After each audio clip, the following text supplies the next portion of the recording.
Truly it has been said that a man without a philosophy of life is like a ship without a rudder. Sooner or later it will flounder upon the rocks and be lost. Equally true, though less thought of, is the reality that even the man with a philosophy of life can also flounder and become lost if that philosophy is not underpinned by and buttressed with the full range of moral, ethical, and value-based principles premised on our belief in God, the teachings of Jesus, and our understanding of faith. And how well I ought to know these things. For I was born into a Christian family. I was baptized into the Christian faith, and I was imbued with those moral, ethical, and value-based principles from a tender age. And yet, as I grew into early manhood and pursued my academic, professional, and business life, sometimes those principles were, all too conveniently, left behind and kept out of my philosophy of life. And of course, I floundered on many occasions. But on all those occasions when I was confronted with great danger and was otherwise driven hard by circumstances, the hand of God was always there to pull me back from the brink. And as I now look back across the span of years, I am faced with the truth that despite my indiscretions, despite my drifting, God has never left my side. I may have been ostracized for my misdeeds, but never forgotten. I can vividly see now how His guiding hand has led me from time to time and from place to place throughout the entire course of my life. And with that vision has come the renewal and intensification of my Christian faith. Now God and the teachings of Jesus have fully embraced within my bosom and have become the guiding light for all my thoughts, all my words, and all my actions. I no longer fear. I no longer doubt, and there will never again be a time in my life when my Christian values are left out of my philosophy of life. And this new approach in my life has already begun to bear fruits. For I had yearned and diligently searched to find a church with a ministry and a congregation with which to align myself. And I have been led by God's grace to St. Martin's in the Fields, where I have found both. It feels like finally coming home to the warmth, comfort, and support of a loving family after a long and arduous journey. And now, fortified by my renewed faith and belief and my new home, I know that I can overcome every disaster, every peril that I might ever be faced with.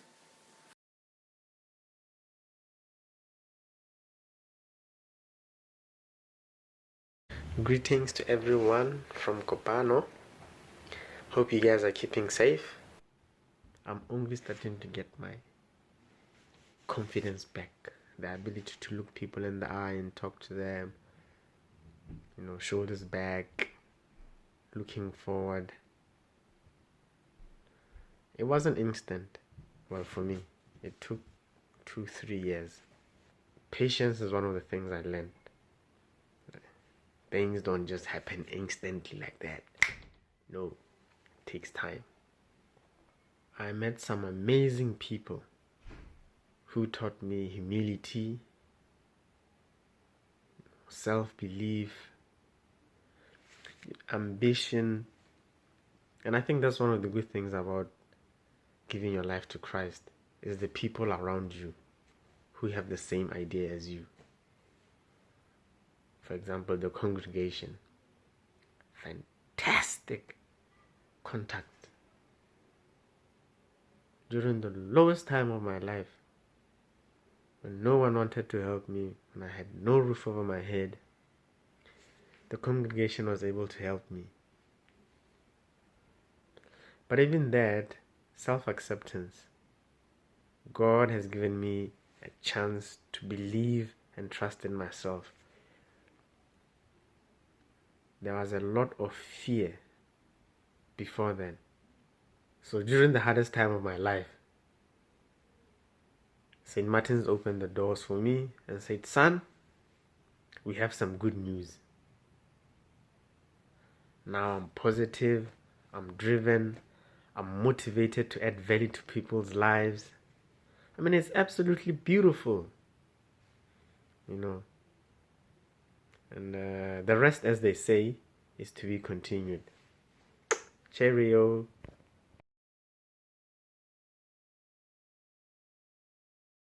The Fiery Ordeal, 1 Peter 4 and 5. In Delia Owens' 2016 novel, Where the Crawdads Sing, the teenage Kia sits by a lagoon that smells of life and death at once, an organic jumbling of promise and decay. She watches fireflies scribbling across the night. She's learned that each species of firefly has its own language. The female flickers the light under her tail to signal to the male she's ready to mate. Kia settles down and watches as a female attracts a male of her species in this way.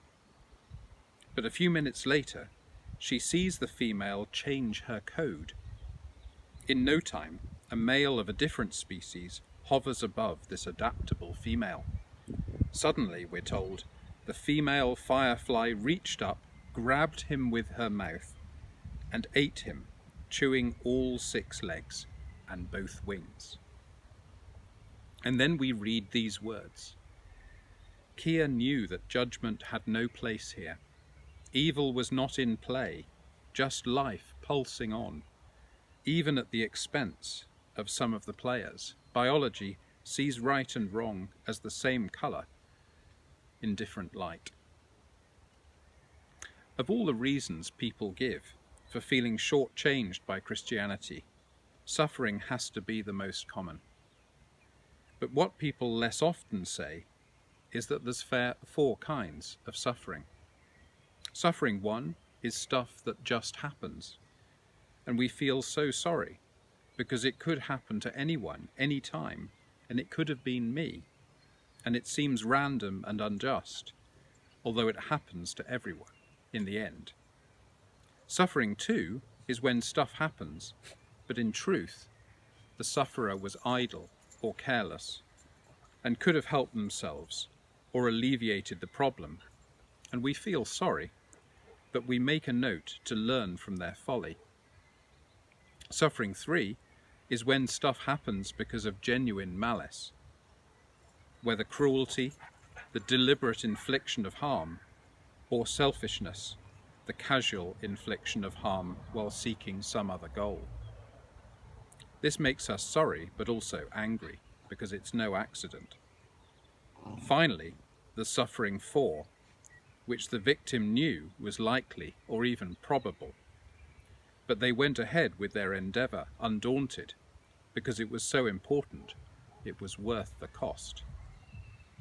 This leaves us full of admiration, or sometimes incomprehension. We could call the 4 types of suffering mischance, muddle, malice, and martyrdom. Working out where one example belongs is a fascinating exercise. Thus, the cannibal firefly is either suffering 1, mischance, or suffering 3, genuine malice, depending on whether you can attribute malice to a firefly. What's unique about the virus is that it's brought about a suffering that's outside these 4 categories. That's to say, the virus is a variation of suffering 1. Instead of stuff happens randomly and without provocation to someone, stuff is happening to everyone in the entire world. Attempts to introduce blame, and thus turn it into suffering 2, muddle, seem misplaced. An inability to sit with suffering 1, mischance. But we all know stuff doesn't hurt everyone equally. 2 groups feel it most: those for whom the virus poses the greatest health risk, and those who face economic desperation due to measures taken to slow the spread of the virus. Among this second group, the greatest suffering is among those who were already destitute, who it's common to call the homeless. At St. Martin's, we don't usually use that term, because we try to avoid describing a diverse group of people by the one negative thing they all lack. Instead, we try to highlight the myriad wonderful things they each are. There's an interesting and controversial debate about what combination of the four kinds of suffering those who are vulnerably housed and those who sleep outside represent. But instead of speculating on causes, I want to look at some life-giving words from 1 Peter 4 and 5 that focus on responses to suffering. It's a mystery why these words aren't better known among Christians, because they offer a template for what we are to do when life has caved in all around us and we find ourselves bereft, destitute, humiliated, and hurting. The letter gives us 3 simple, memorable steps, whichever type of suffering we're going through. Let's look at the first step. It's about God.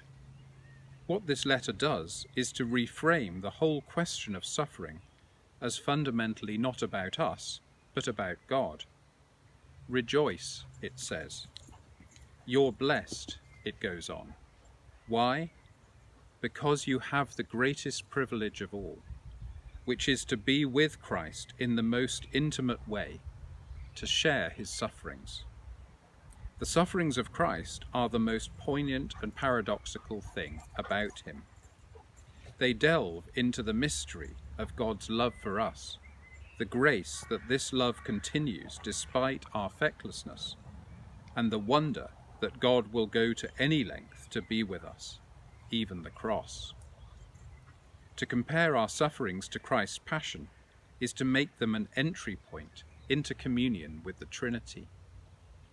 It turns agony into privilege, tragedy into honour, misery into joy. I recall a wedding speech where the best man started in the middle and clumsily blundered on, having obviously missed out vital introductory material. When he got to the end, he carried on, now finding himself at what was clearly meant to be the beginning of the speech. When he reached the point where he'd actually begun, he kept going. Now listening was deeply satisfying, because you could make sense of all the assorted information he originally seemed to have overlooked. In the end, everyone recognized it for what it truly was, a brilliant comedy routine. 1 Peter's saying suffering is like this. Initially it makes no sense, but once you realize what's happening and you discover you're being taken into the sufferings of Christ, it's like reading the second half of the speech a second time, and it all makes sense. That moment where you reach the join and recognize the words in their proper context is the feeling you get when you find your sufferings fused with the passion of Jesus. And since you've heard this part of the speech before, you know how it ends, and you can take comfort that however crucifying your ordeal is, because it's fused with Christ's passion, you know it ends in resurrection. Step 2 in responding to suffering is about oneself. See how dispassionate are the opening words. Beloved, do not be surprised as though something strange were happening to you. I beg your pardon. I never promised you a rose garden. When Terry Waite was taken into captivity in Lebanon in 1987, he said to himself, no regrets, no self-pity, no false sentimentality. He knew he could only survive if he was ruthlessly honest with himself. That's what 1 Peter calls us to. Like Terry Waite, we're given 3 instructions to survive the ordeal. We start with, humble yourselves. Don't turn this into a melodrama. Don't be surprised, shocked, dismayed. Deal with it. This is your reality now. It won't last forever, but you need to come to terms with it. Then it says, cast all your anxiety on God. Accept there's too many unknowns, profound fears, gnawing worries. Hand them over to God. There's nothing too scary or momentous to say to God. God can handle the bits you can't handle. And then discipline yourselves. Create a routine. Train yourself. Get better at coping. Don't be too hard on yourself straight away. Don't be too soft on yourself once you've got used to it. Find a way through it so it never becomes your whole reality. Then there's step 3. This is about others. Resist. How can you resist when you're struggling to survive and resistance risks worsening your plight? You resist, it says, for you know that your brothers and sisters in all the world are undergoing the same kinds of suffering. That's called solidarity. Resist means continue to assert a reality that's over, above, and beyond this suffering. You're not on your own. It's what we call the communion of saints. You'll never walk alone. 2 weeks ago, my colleague Richard Carter appeared on the TV news talking about those who this far into lockdown still have nowhere to stay and nothing to eat. The Punjab restaurant at 7 Dials called and said they would make vegetarian curry for 50 people each Sunday. And last Sunday they did. The chef said, "I went to an Anglican primary school and I want to help." That's solidarity. But there's more.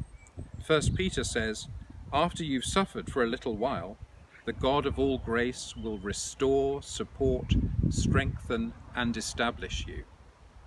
See how here all 3 of 1 Peter's steps come together: God, self, and others. Feel the joy of those words. Restore. You won't be in this condition forever. Support. You'll be given the help you need to change your reality. Strengthen. Over time, you'll become your old self, wiser and deeper, and unscathed. Establish. You'll be in a very different position, should all of this ever happen again. Those are 1 Peter's 3 steps to respond to suffering: God, self, and others. Rejoice. Fuse your suffering into Christ's sufferings. Reshape. Get yourself together for the long haul. And resist. Join with brothers and sisters across the world. Rejoice. Reshape. Resist. A few months ago, a member of our congregation, who'd spent 10 years vulnerably housed in London and came originally from West Africa, was deported back there. Some members of our community have supported him before, during, and after this terrible experience. Last week, they received a message from him. It said, "Greetings in Christ. In this difficult and hard time, a deported person is like someone traveling by ship, only for the ship to sink in the middle of the sea. You can swim back or you can swim front. You're just stuck in the middle of nowhere. Trying to have a better life, trying to build a life, get a work and start a life, only to be torn away and return to face the dangerous environment and violence you've fled. You have to face health challenges, accommodation problems, food insecurity, and economic hardship. But I thank God I have a wonderful family called St. Martin in the Fields, my shelter in storm and my light in darkness. I thank you all. I would have mentioned all your names, but your names are recorded in heaven for the kind act you did. Thanks, and God bless you." I share this message because our friend, the writer, embodies all 3 of 1 Peter's responses to suffering. First, rejoice. Our friend is the first to put his travails within the glory of God's unfolding story. Next, reshape. Our friend is totally unsentimental in describing how he has to go about enduring his situation and the disciplines he needs to develop. Finally, resist. Our friend is in no doubt that we across the world are sharing his grief and seeking to carry his cross with him. None of us know why there's so much suffering in the world. But just as seeing suffering is the biggest obstacle to faith, so seeing a person like our friend respond to suffering is perhaps the greatest inspiration to faith. Why does St. Martin stay so close to people like our friend? Not out of guilt, pity, or nobility, but because he shows us all how to rejoice, reshape, and resist. He is First Peter among us. He is our teacher, our guide, and our prophet. In the end, we're not fireflies, manipulating, manoeuvring, grabbing and eating each other, chewing 6 legs, 2 wings and all. We each face a mixture of mischance, muddle, malice and martyrdom. Suffering isn't going to be abolished this side of forever. But as our friend beautifully shows us, we can make suffering not the end, but the beginning of faith, through these 3 steps: rejoice, reshape, resist. May God's Holy Spirit restore, support, strengthen and establish you now and forever.